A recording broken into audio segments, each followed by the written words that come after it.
1857 में पंजाब की सबसे बड़ी छावनी लाहौर के पास मियां मीर में थी। मियां मीर में गोरे सिपाहियों की तुलना में हिंदुस्तानी सिपाही 4 गुना ज्यादा थे। अंग्रेजों के खिलाफ क्रांति के प्रचारकों ने क्रांति की चिंगारियां पेशावर, लाहौर, अमृतसर, जालंधर, फिल्लौर, फिरोजपुर आदि सभी स्थानों में पहुंचा दी थी। पंजाब के हिंदुस्तानी सिपाहियों की योजना ये थी कि सबसे पहले मियां मीर के सिपाही लाहौर के किले पर चढ़ाई करेंगे। इसके बाद पेशावर, अमृतसर, फिल्लौर और जालंधर की पलटनें एक साथ क्रांति आरंभ कर देंगी। मियां मीर में रॉबर्ट मॉन्टगोमरी अंग्रेज सेनापति था। वो बहुत चतुर और चालाक था।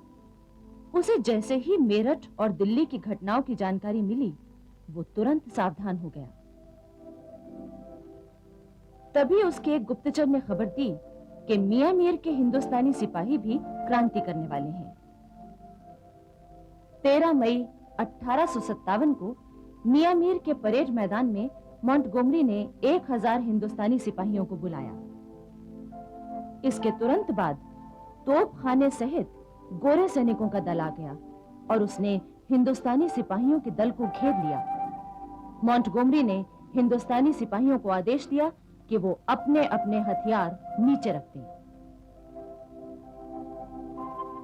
अंग्रेजों की सेना और तोपखाने से घिरे हिंदुस्तानी सिपाहियों ने मजबूर होकर हथियार रख दिए और चुपचाप अपनी बैरकों में चले गए। लाहौर के किले में मौजूद हिंदुस्तानी सिपाहियों से हथियार रखवाने के लिए एक गोरी पलटन भेजी गई। उसने वहां के सिपाहियों से हथियार रखवाकर किले के बाहर बैरकों में भेज दिया।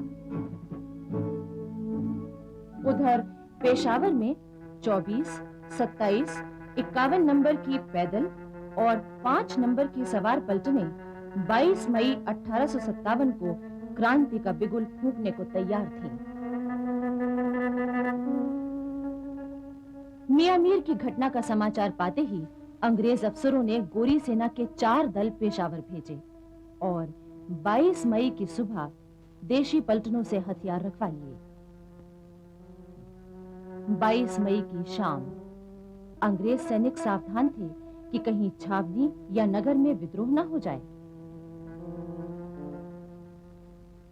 किंतु उसी रात कुछ निहत्थे हिंदुस्तानी सिपाही नगर की ओर जा रहे थे। उन्हें अंग्रेज सिपाहियों ने पकड़ लिया।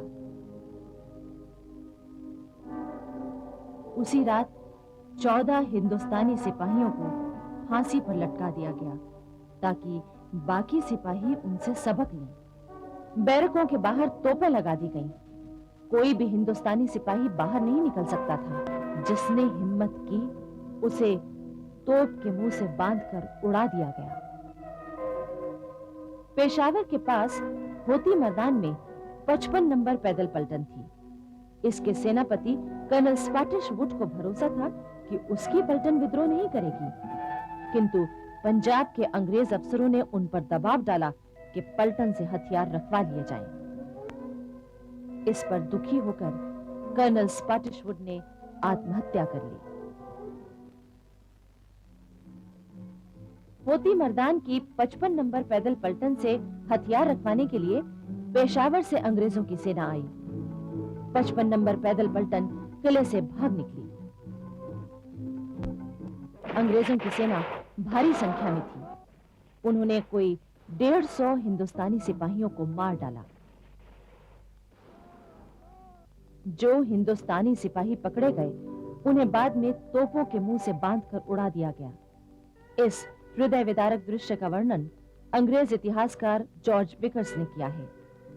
एक चौरस मैदान के 3 ओर फौज खड़ी थी और चौथी ओर 10 तोपें थीं। पहले 10 हिंदुस्तानी सिपाहियों को लाकर तोपों के मुंह से बांधा गया और फिर तोप खाने के अफसर ने अपनी तलवार हिलाई। एक साथ 10 तोपों की गरज सुनाई दी और धुएं के साथ सिपाहियों के हाथ, पांव, सिर चारों ओर उड़ते हुए दिखाई दिए। ये दृश्य 4 बार दोहराया गया। फिरोजपुर में कंपनी सरकार के गोला बारूद के बहुत बड़े भंडार की रखवाली हिंदुस्तानी सिपाही करते थे।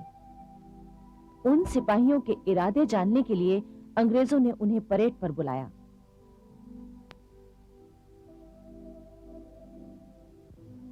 फिर उसी दिन कुछ ही घंटों बाद फिरोजपुर के भारतीय सिपाहियों ने क्रांति शुरू कर दी। अंग्रेजों ने स्वयं गोला बारूद का भंडार जला दिया। जालंधर, फिल्लौर और लुधियाना की देसी पलटनें चुपचाप क्रांति की तैयारी कर रही थीं। 9 जून 1857 को आधी रात के समय जालंधर की देसी पलटन ने क्रांति का ऐलान कर दिया। वहां मौजूद अंग्रेज सेना के सिपाही और अफसर घबरा गए। क्रांतिकारी सेना बड़ी शान से लुधियाना की ओर रवाना हो गई। जालंधर की सेना का एक सिपाही फिल्लौर पहुंचा और उसने क्रांति की सूचना दे दी और वो आकर जालंधर की क्रांतिकारी सेना से मिल गई। अब दोनों सेनाएं लुधियाना की ओर बढ़ीं। लुधियाना के अंग्रेज अफसरों ने सतलज पर बना कश्तियों का पुल तोड़ दिया। क्रांतिकारी सेना ने रात के समय उस पुल से कोई 3 किलोमीटर दूर से सतलज को पार करना चाहा, लेकिन पीछे से अंग्रेजी सेना ने हमला कर दिया। घमासान युद्ध हुआ।